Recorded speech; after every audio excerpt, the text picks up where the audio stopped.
Hello, you wonderful people, and welcome to another episode of Super-Fanta-Fi. This being a show where we're talking about TV shows of the supernatural, fantasy, and or science fictional genre. For today's episode, I'm going to talk about the latest episode of Once Upon a Time. So this episode finally gave us a little more background into Gothel, kind of knowing a little bit where she came from. It's interesting finding out that she's actually a tree nymph, because we've never actually, this is the first episode we've ever actually got to see what she actually looked like, the whole like greenish blue teal skin that she has. And that whole thing. So basically, she befriended some humans, which she shouldn't have. And it's so interesting, the term human, like witches aren't the same thing as humans. Like, I feel like that's never been a big distinction before this episode. Yeah, there's been like people like, oh, magic. Like, there have been people over the course of the series that's been like that. But I feel like there's never been that big distinction of like, oh, you're not. Oh, you're like, oh, witches are separate from humans. I guess it makes sense to a certain degree, but at the same time, it's just kind of like, I don't know, I never looked at it like that. But I guess it kind of makes sense to a certain extent. Just like, oh, there's all these different creatures. You have fairies, you have dwarves, obviously you have witches, and who are different from. But then what happens when you have a normal human who gets magic? Like, does that make Regina less human because she's a witch? Like, that makes me wonder about it. But I guess in her case, it's like, Regina, I guess not. I'm forgetting the distinction.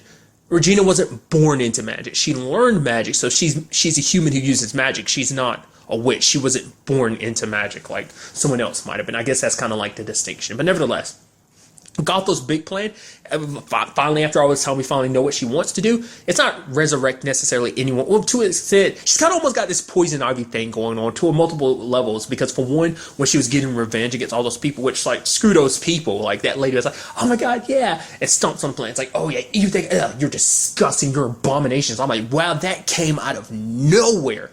Like I said, I think that's a situation where it's like, that's something we've never really tackled in the show, but I guess it is like, well, there's multiple worlds, different people in different realms. So I feel like that, like, yeah, magic was kind of frowned upon in maybe the Enchanted Forest, but I don't feel like it was, well, because it also depends, because wasn't magic kind of frowned upon in, where Frozen takes place? That land? Isn't magic kind of frowned upon? I think it is. So yeah, it's not that big of a stretch. I don't know. Just in my mind, it's just that reaction, just kind of like, oh, that came out of nowhere. Also, Serafina, I couldn't help but notice. I was like, that's the actress who played Sheba, Muhammad's sister on the TV show, sci-fi TV show Van Helsing. I was like, oh, that's so cool. But also, it seems like I was wrong too, because I was under the impression the witches that Nick had already killed in Hyperion Heights were part of this too. I guess they weren't, because the other witches were still asleep, so the cop helped her track them down and wake them up. So I love that you just kind of skate over that too. It's like, how did he wake him up? No, who cares? I mean, to be fair, we never even found out how Dr. Facilier kind of woke up Drew or Nick, so that's still kind of up in the air about that. But yeah, like, her whole thing was basically getting revenge. And like I said, when she went in there, she went all poison ivy. The plant she came up with, spewing that poison, stabbing the guards, like, through their chest, and then snapping that woman's neck. It was like, just snap. I was like, wow, that... I mean, I don't know why that still kind of caught me off guard, because I think in the back of my mind, I'm still thinking Disney, but it's like, they can do stuff. It's not... I don't know. It just kind of, I kind of forget that sometimes. So I let that, like, the whole thought of this being Disney related kind of block my mind. I'm like, they've done plenty of stuff over the course of this entire show. So, because I was wondering what the whole deal was. Because I felt bad, because I was like, oh, it sucks. Because Serafina's like, oh man, she seems like she was kind of the least douchey of them, because she wasn't the one that was kind of being cruel to you. But it turns out it's like, oh no, because Serafina is magic too. She's she's just like Gothel. So. I mean, because it's sad, because I obviously, like I said, I kind of knew the show was going to do this anyway, because the show does that with every one of its villains. We kind of understood where Gothel came from. It's like, basically her entire home, her world, like, the grove that she grew up in, that she was supposed to take over, her mom, just everything about their world destroyed. That's like the last haven of magic in that world, and it was wiped out by humans. And so, obviously, humans she was so interested and fascinated by it. It's kind of almost like a Little Mermaid moment, except a very not like happily ever after moment of like, oh, humans aren't bad. It's like, no, this is a moment of just like, no, humans suck, and that's the sad thing. It's just that situation of her experience with these group of humans just makes her kind of brand all humans as evil. It's like, it's like, oh, I killed all these humans, but eventually humans will come back and they'll just be as destructive as ever. But it's like, not every human is like that, but just because of that experience with these people, she kind of wants to treat everyone kind of like that, so And it's kind of sad that it has come down to that, but that's her main motivation behind all of this. She wants to wipe out all humanity. Kind of want, as a tree nymph, it's for her. She feels more in tune with nature. So I guess it's like any witches, and nature are the only thing that should, like, those who kind of give into nature. I'm sure for her, magic is a form of nature. So it's like, if you're in tune with magic, which does beg the question, does that mean people like Zelina or Regina would be fine? I mean, to be fair, they've stood against her, and once again, well, Zelina's case is a little different because she was born with magic, wasn't she? Like I said, Regina wasn't. Like, she just had an affinity for it. So would they be, I don't know, like, where Gothel's, like, who, I mean, like, she is judge, jury, and executioner. So it's up in her mind. It's like, oh, who gets to live and who gets to die. So that really all comes down to her. So like I said, you do see that. I mean, because this is nearing the end, so a lot of the pieces are coming together. You have Henry bringing up the Jacinda's like, nah, maybe Lucy wasn't just play acting. Maybe maybe the story is true. Maybe you are Cinderella, And he brings her to Slipper, which is a part of it, which is like, no, Henry, it's just a piece of glass. And now he's like, did I scare you off, kind of acting a little crazy? And she's like, yeah, you kind of did. Because to him, it's like, the fact that matters, when I first met you, it's like love at first sight. I can admit that now, And it's just like, maybe it wasn't the first time we met. Because I mean, and just trying to be logical about it. It's like, I mean, this has to be wrong because we've literally never met until you came here to Hyperion Heights at the beginning of the season. How could we have like a kid that old? Like, that's impossible, And trying to make justifications for it. It's just like, it's not possible. It's like, if we maybe had this family before and everything, so. And kind of along the same lines, you had like Gothel going to Tilly. It's like, oh yeah, I'm your mom and everything. I was like, what are you playing at? Like, because I thought her whole plan was going to be like, oh no, I'm gonna make everyone. Because like when she went to Margot and got the blood, I was like, oh, you're going to manipulate Margot in a sense of like, you're going to use Margot to break Tilly's heart and make it so that she has no one left. I thought that was kind of the whole point, to isolate her. But I guess like it's like, nah, I need to get this done now, so I need to find another means. Which she kind of goes along the same line. She kind of manipulates Tilly using Margot and Roger, which they even had that line when she was in the car. She's like, oh, it'd be kind of crazy if what Henry said was true, because Henry did a whole little, I mean, you typically see it like his board where he is basically piecing it together. He's like, okay, this is this. Like, basically it's a murder board, but basically who each person is under the curse and who they are. Because he even brings up, he's like, yeah, I saw this picture of me and Ronnie, but it's like, that's impossible for that to have been a thing. But now it's like, maybe because she really is my mom. And I was like, that's so good. Because it's kind of interesting because like all Henry needed was that little spark. Like Nick gave him that spark to believe. Because Henry is the biggest believer. Obviously, like that's why I feel like the curse in a way hit him hard. That's kind of the point too. I mean, it hitting him that hard also kept him alive this entire time. But like I said, you see bits and pieces over the course of the season of it kind of like it wavering a little bit. But like I said, maybe it has a stronger grip on him because he is the biggest believer.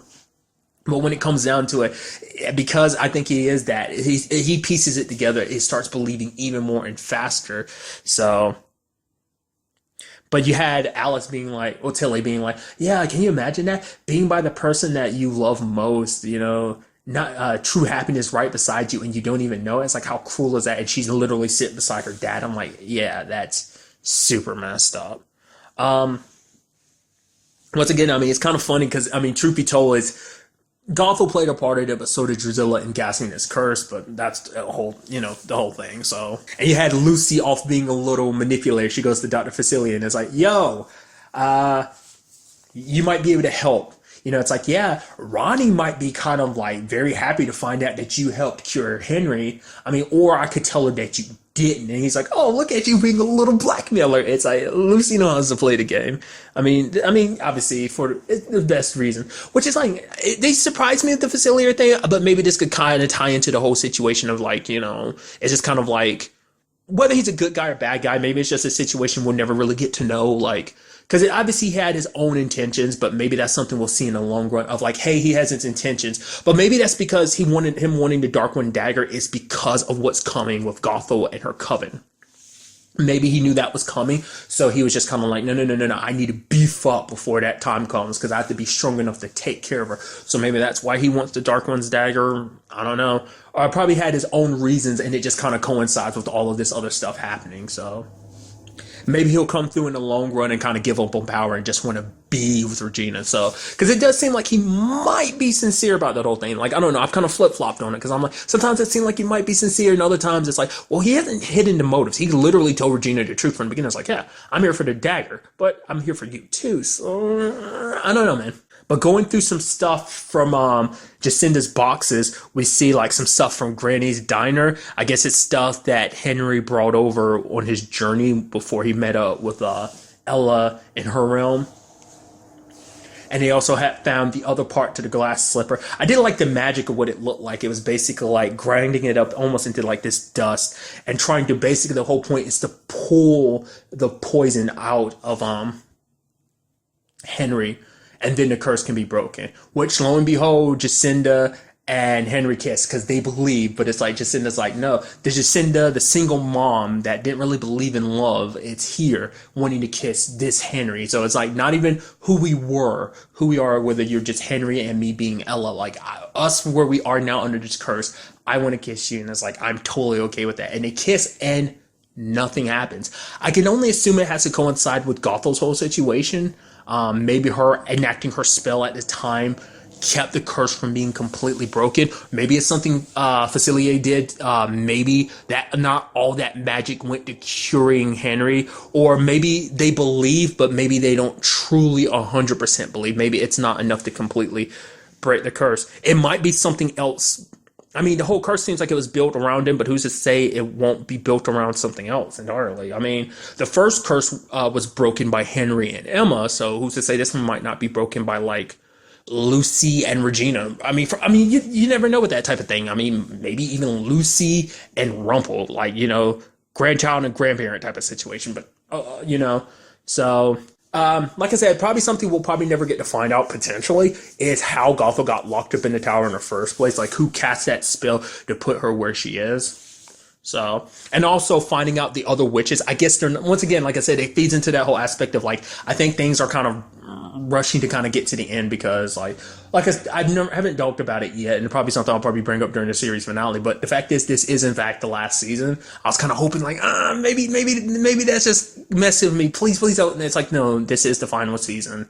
I know I saw the final chapter thing, but I just didn't want to believe. I don't know whether they went into this season knowing it was going to be the last. I kind of get the inkling like it was after the second half of the season. I was just kind of like, we're not doing any more. Wrap the season up. Wrap the series up. So obviously everything so far has been closing out different stories in different chapters. So we kind of getting to where we are now. So a lot of stuff is not being really like, obviously like Seraphina, like is the only one of the group we know. Like every other witch face is hidden because it's like, oh, these other witches we gather, like I'm sure each one has their own backstory, and even Seraphina probably has her own, or maybe from the very beginning they never mattered. The only one that matters is Gothel and Tilly. Because I was wondering like, because I felt like it must be like you must be going after her specifically because it's like, I guess in her mind it's like, well, the fact of the matter is you are my daughter, so that half of who I am is half of who you are, so she is like half tree nymph too, so this whole thing kind of concerns her too. So I guess from now that all the pieces are in play, now she could go, no, I can have my, I guess like she didn't need something like a daughter when she was trying to accomplish what she needed. It's just like you were a means to an end to me. But now it's like, nope,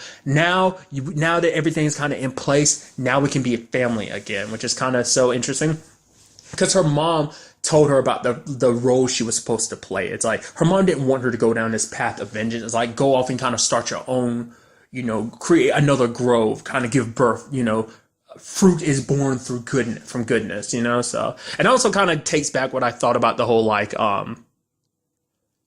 7 deadly sins is kind of what I was getting at. Like, obviously, like, much like Rumple, she was looking for, the Guardian as well. So that's what all those tests were about. Like, I figured it was, but I thought like it had something to do with them 7 deadly sins. It didn't. I think it just was a happy coincidence that some of the tests kind of lined up like that when you thought about it. Like I went into a long explanation about it in a few episodes back, but nevertheless, because Tilly does have magic, and we do know because of Rumple that she is in fact the Guardian. So I guess, Gotham never really knew that about her. So, because it's like, oh, I thought you were just some child, but now I recognize not only are you obviously half me, but it's also you're very important because you are, in fact, a guardian. So that puts you on a different level. I mean, she could also be used to kind of take the dagger back, too. So that would probably put even more power on the Gothel and the rest of the witches. Thumb. So ultimately, we kind of have to wait and see where the next episode takes us with the magic spell being active, because you have, Roger being like, even if I am your dad, but don't do this for me. I'm okay with my one life being sacrificed to make sure that no one else has to suffer. So, I mean, all these things, it's sad. These situations are kind of being forced upon him. Like, the original curse was cast in the first place because of the curse put on Henry, poisoning his heart. It's like they forced Regina to be the one to cast the curse. So Alice has to help create this curse to protect not only Margot, but also her dad. Because they all were kind of ingredients to this. Blood of the old love, her dad, of new love, Margot or Robin, and the heart, I guess, of betrayal, and that was like the key to the Grove. Like I said, it's just kind of sad. Once again, it's just because you understand where Gothel's coming from to an extent. Like I said, it is a situation of like, well, you're still lashing out against every person for the actions of a few. Even though like a lot of those people were jerks about the whole situation, doesn't mean everyone feels that same way.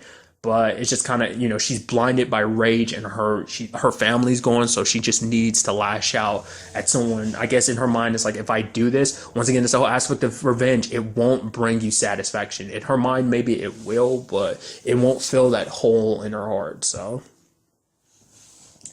like I said, ultimately, we will have to wait to see what goes on in the next episode. Like I said, we are right there at the tail end of the season. This is episode 19. I think I caught a glimpse of the previews, and I think it said this is like, there's only 2 episodes before the series finale, so there's only 3 episodes left this season, I think is what I was kind of implying. Maybe. I think so. Yeah, because I think it's only like 22 episodes per season, so only 3 episodes left in the entire series. I'm a little bummed, I won't lie to you, but I am very excited to see how they wrap up the storyline, see how this heads towards the end. But first, before we even get to that far ahead, we do have to wait and see what goes down in the next episode. But really, that's all I want to talk about. Till the next time we meet, be happy, be safe, live life to the fullest, and enjoy it. Good day and good